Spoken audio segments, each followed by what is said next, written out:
welcome to Future Choices. My name is Fran Snedeker, and I am the producer and moderator of this educational series exploring reproductive health issues. We are filmed at the LMC TV studios in Mamaroneck, New York. Regulars of Future Choices know that I am impassioned about making the connections between climate change and women's reproductive rights.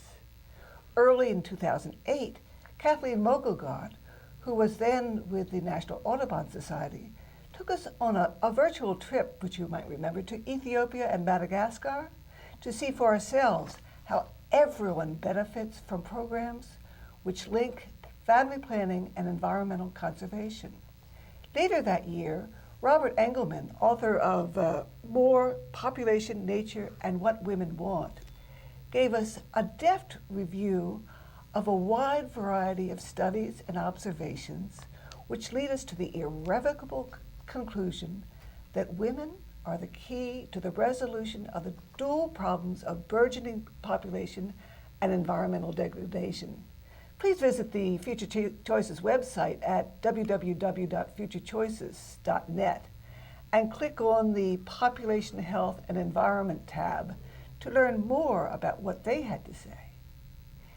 In October of this year, 2 additional studies were released which make the case that giving women the opportunity to plan the timing of their pregnancies and the size of their families will significantly reduce global warming. These new findings by the Futures Group, the National Center for Atmospheric Research, and the International Institute for Applied Systems Analysis constitute the state of the art as far as population and climate change linkages go. But oh my, these papers make for some pretty dense reading, even for a fanatic like me. But the bottom line is in these papers is too important to miss. More than 200 million women around the world want but lack access to contraceptives. It is a right that must be addressed and is now increasingly urgent as climate change accelerates. Today's guest on Future Choices, Vicki Markham, has dedicated herself to analyzing and condensing scientific research for us so we all can grasp their significance and their powerful underlying message. Vicki is the founding director of the Center for Environment and Population in nearby New Canaan, Connecticut. The center is an independent, nonpartisan, nonprofit research and policy and advocacy organization that addresses the relationship between human population, resource consumption, and the environment. At the recent MDG conference at the UN, Vicki coordinated a major panel discussion linking population and the environment. Vicki, welcome. Thank you. You mentioned a few minutes ago that we would be discussing today women, the new green leaders. Tell me more about this. I'd love to. It centers around the idea that women are at the core of achieving the world's environmental sustainability. And along with those kind of dynamics that are occurring today, there's emerging a global and U.S. and global movement of women world leaders who are starting to address these issues, trying to help all of us understand them better and learn how to increase support in the U.S. for monetary support for it and also political support. Mm-hmm. And it's centered on the idea that they work with the scientific evidence that women around the world, particularly in developing countries, are at the forefront of natural resource use. Forefront, do you mean? Well, basically women are half of the world's population, but in developing countries they represent 80% of those working on farms, giving us our agricultural production. They represent 90% of those people fetching water for their families and wood for fuel. And so as a result, they are disproportionately affected by some current and very modern environmental phenomena that are happening. One of the best examples today is climate change, because with climate change, experts are telling us, and we're actually seeing anecdotally ourselves, that there's increased incidence of drought here in the U.S. and in developing countries. There's increased incidence of severe weather and storms, and women are disproportionately affected by that. So as a result, there's a new, very forceful, emerging group of world women leaders. And I say world, but it's actually happening. It's not only happening at the international level and at the U.S. federal level, but also in local communities here in the U.S. and in developing countries where women are now taking the lead. They understand the issues. They understand that they are disproportionately affected by them and that they have different ways of governing when they're dealing with these issues. So now they're stepping up to the plate more than they ever have before, and there's lots of examples of it. Like, for instance, a couple of years ago, I was in Kenya, actually staying at the center in Nairobi that Wangari Maathai established, and also went to one of her programs at the foot of Mount Kenya. And there, her recent, she's the 2004 Peace Nobel Prize. Peace Prize winner, yes. And she writes a lot, although I didn't really see this when I was, or didn't understand it when I was in Kenya. She writes a lot about the women as leaders and as both as leaders and victims of climate change. You want to expand on what she's doing as an emerging leader? Yes, absolutely. In fact, I was going to use her as one of the best examples because she is a person who, for many decades, has recognized the importance of local women and how close they are to resource use. Her example is tree planting, and so as she founded the Greenbelt movement and then has progressed in making it very successful, and then won the Nobel Peace Prize for her efforts. She is someone who has provided a fantastic example of the connections between women and the resource use and how they can be stewards of the resource, of bettering the resource use. And so they have been instrumental in reforesting acres and acres of land in Kenya. But because they were so successful, their message has now it's going further into Africa and now has reached the global level. So she, and just recently, in parallel with the United Nations General Assembly and the Millennium Development Goals Summit, she spoke, and also at the Clinton Global Initiative annual meeting, it kind of converged, and she was one of the leading voices on women-led approaches to climate change and to global conservation. And so she's an example at that level, but there's also others. At the Aspen Institute in the U.S., they have a brand new leadership council on reproductive health. And they just were launched this September in New York.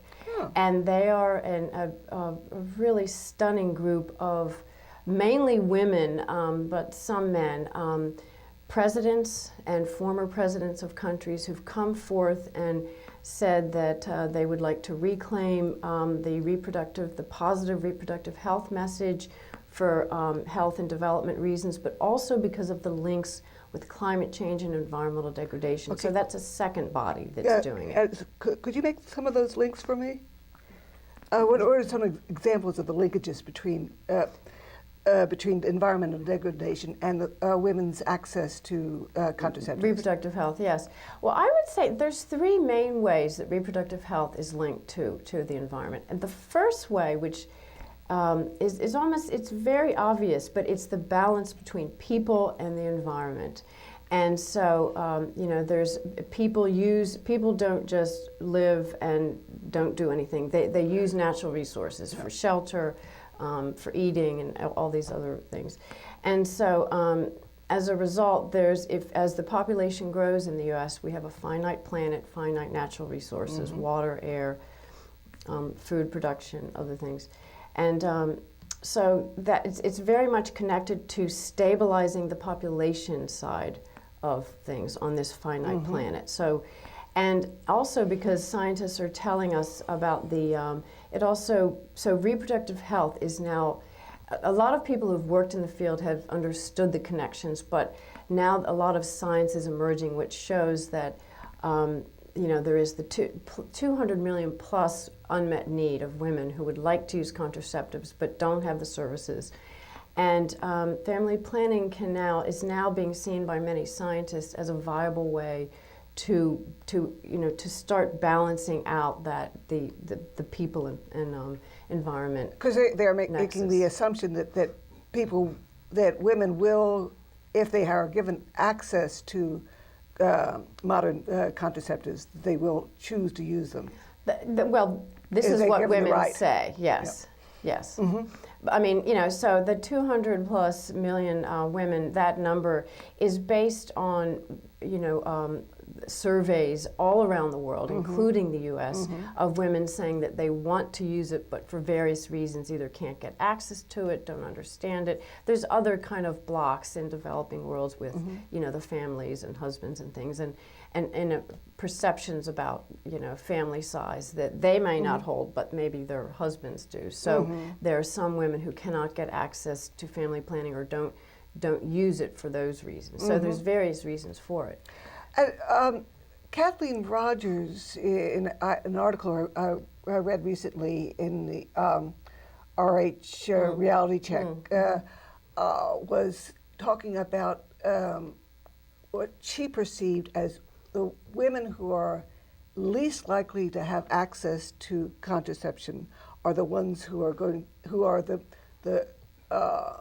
have the worst impact of climate change. Mm-hmm. You want to expand on her yes, ideas? And I think that's quite significant. Well, for several reasons. One is because she is the president of Earth Day, and she's an American. So I think for that very reason, that she is someone whose organization deals mainly with environmental issues, it's very significant that she, as the leader of that national organization in the U.S. U.S. Which is primarily an environmental? Yes, primarily Earth Day, yes. Mm-hmm. Started as an awareness mechanism, as an awareness campaign for Americans to understand resource consumption issues and how people's everyday lives and their resource consumption and the waste that they generate and the mm-hmm. pollution that they generate, how that is affecting the environment mm-hmm. Over the long term and affecting environmental sustainability. Mm-hmm. So in the early days, Earth Day campaigns would not necessarily mention the population connection or the reproductive health connection or the gender issues. Mm-hmm.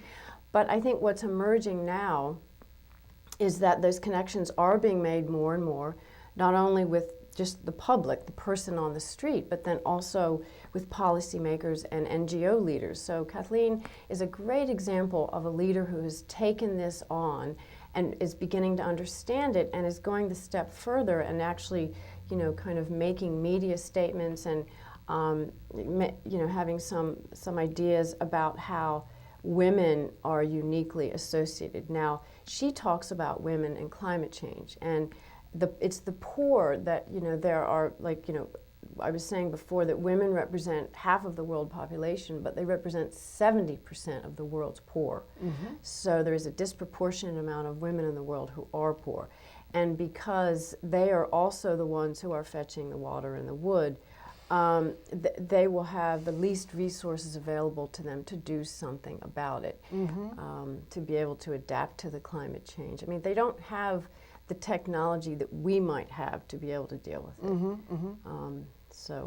But even in the U.S.? No, well, in the U.S. it's a different story in the U.S. In the U.S., certainly there is a different level of poverty in developing countries versus developed countries. Mm-hmm. In the U.S., there is no doubt that the poor in the U.S. are also affected in very different ways, mm-hmm. and they will have the least amount of resource to be able to deal with it. Mm-hmm. And also the least likely to have access to family planning. Yes, yes. Yes, I would say that's true. Mm. And so that's why when there is a call for, one of the Millennium Development Goals presented by the UN 15 years ago mm-hmm. was to try to achieve universal access to reproductive health care. And mm-hmm. most people think that it just means in the developing world, but it absolutely means here in the U.S. too. Mm-hmm. I mean, mm-hmm. it's an issue in both places. It plays out a little bit differently here. Surely, yeah. So. referencing back to the Millennium Development Goals, it makes me remember the panel that you Oh, yes, organized, the side the event. population and environment linking MDG 5 and 7. You want to Yes, tell us about yeah, that yes. and what we would have learned if we'd been lucky enough to be there? Oh, sure. Yeah, it was a very exciting event. I'll give you just a little bit of a brief background because it helps to understand why we did this. The United Nations meets annually for their General Assembly, and this year they had a special effort to look at the Millennium Development Goals. So they had a summit for that. And 15 years ago, they set out 8 development goals for the world to try to achieve. One is to have poverty alleviation. One is to achieve maternal health for all and universal access to reproductive health care. Another is environmental sustainability. They're very important, but very lofty. They sound simple, but they're very complex goals to reach by 2015. So the meeting that all the world leaders attended just recently in New York was to try to see how far we have come in doing that. So that is for the official government representatives. So non-governmental organizations like mine or scientists or others of civil society who want to have some input have the opportunity to do so in what's called a side event.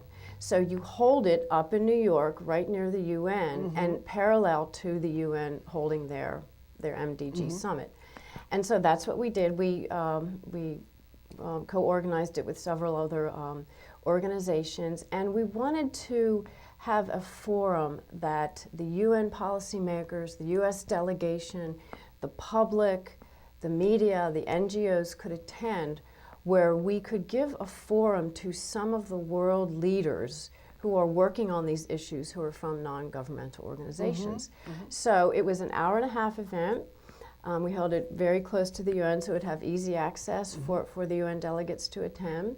And so what we did was we had 6 different speakers, many of whom were women from all around the world. They represented all the world regions. One was Musimbi Kanyoro, who's the Packard Foundation's Population and Reproductive Health Director, who was spectacular. She kind of presented a very good global perspective on the set of issues as to how reproductive health and maternal health, which was the MDG 5, was linked to environmental sustainability, which was MDG 7. And so she was giving that broad global view. And then we took it down a little bit, and Lorena Aguilar, who's the gender expert at the International Union for the Conservation of Nature, she's based in Costa Rica, but it's an international organization. She spoke to that. And then we brought it then down a little bit further to the community level. So a woman named Dr. Gladys Likusoka from Uganda came in and spoke to us about, she's the founding director of Conservation Through Public Health, which is a very small but very effective community organization. In Uganda? In Uganda, where she works with people who live in the villages, it's from her area, where they interface with gorillas.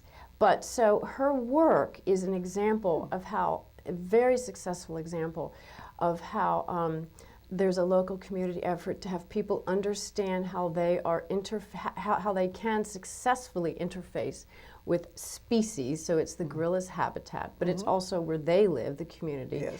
But there's also a lot of health issues, you know, when you're living in an area with this large animal's habitat.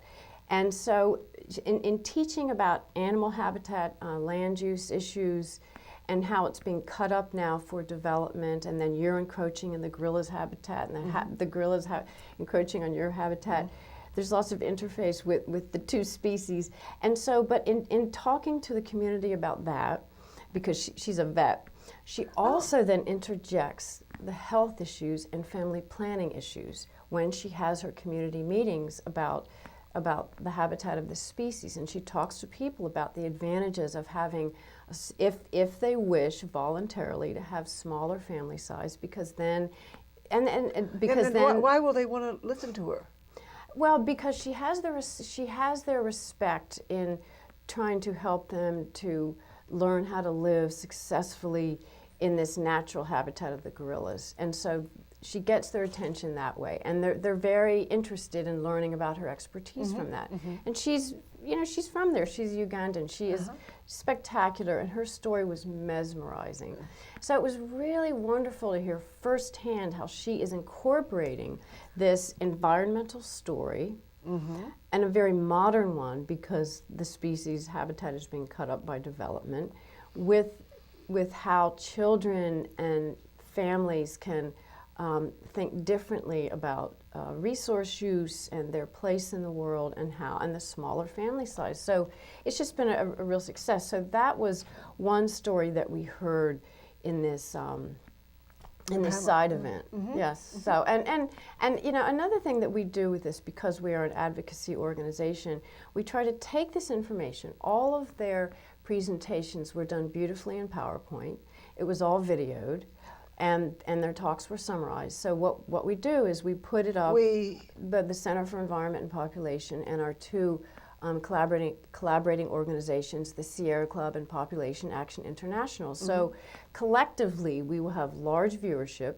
On our websites, we will put an events page which summarizes the purpose of the event, and also profiles of the people who spoke, and it will have their PowerPoints up there in the video. So in that way, we really do reach a large U.S. audience with these stories.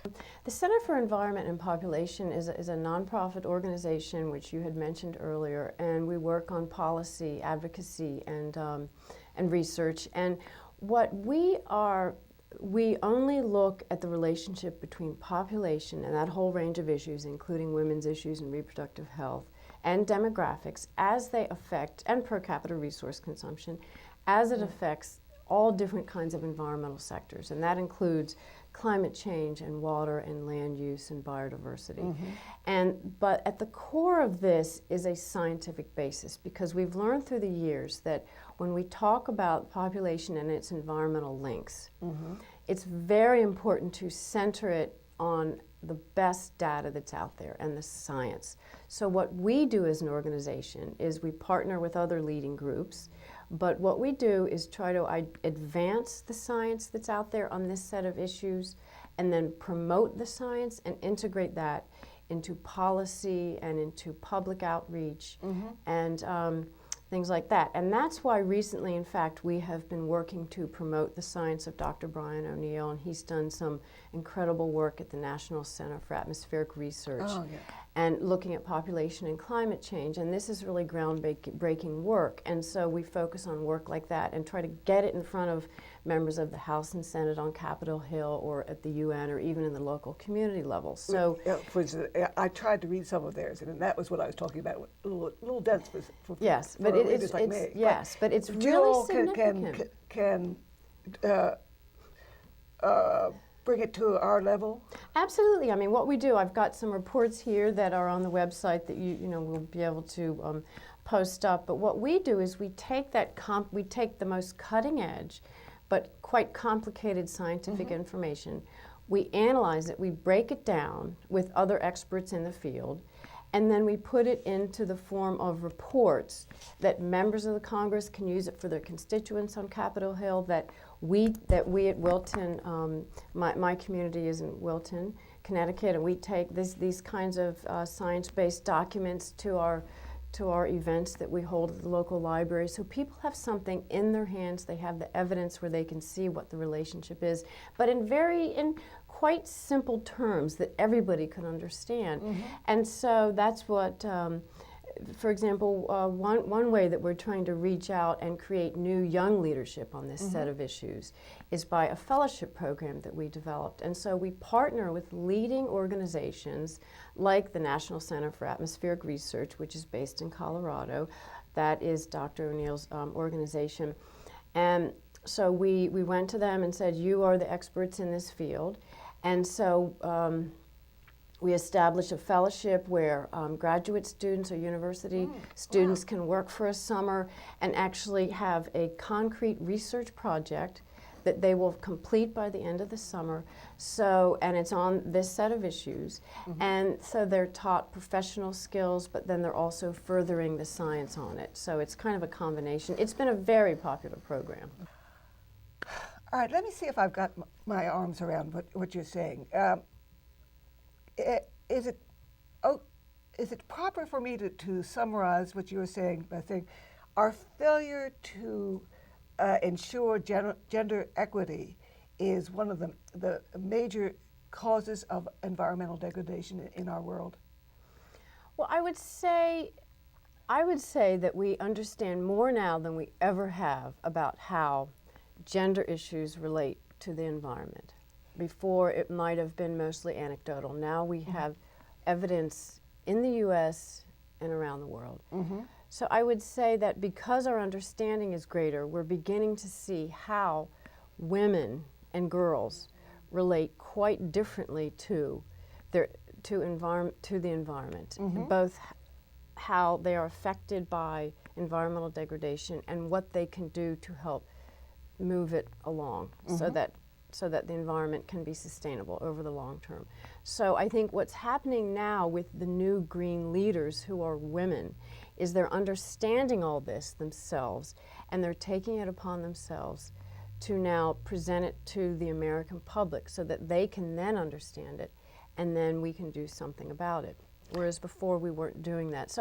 But you see, environmental degradation is complicated. It does relate to, now we're understanding it does relate to gender issues, right? The problems and the solutions, right? But it also has to do with more other things that are not related to gender that everybody does. It relates to energy efficiency or water efficiency or water quality. It's the activities that we do whether or not we're men or women. So it's just the way that women are linked to it is now becoming better understood, and these leaders, these world leaders and community leaders are now doing something about it. So, and I suspect that many people who are watching you on the Future Choices show are also interested in doing something about it. Where can what is happening here where people in Westchester County might be able to get involved in furthering your cause? Our cause, I should say. I think for the first time in many years, it's very exciting. I think there's actually something that people can do at the community level, whereas I think a few years ago that wasn't possible. And I think, to give a concrete example, in our communities in Westchester County, we can team up with people who work on these issues, local NGOs like ours or others that work in Connecticut. There are many of them, and we could give people in Westchester County the names of those organizations: League of Conservation Voters, your local community town hall and library. You can team up with experts and help to organize a panel discussion at your library or your town hall.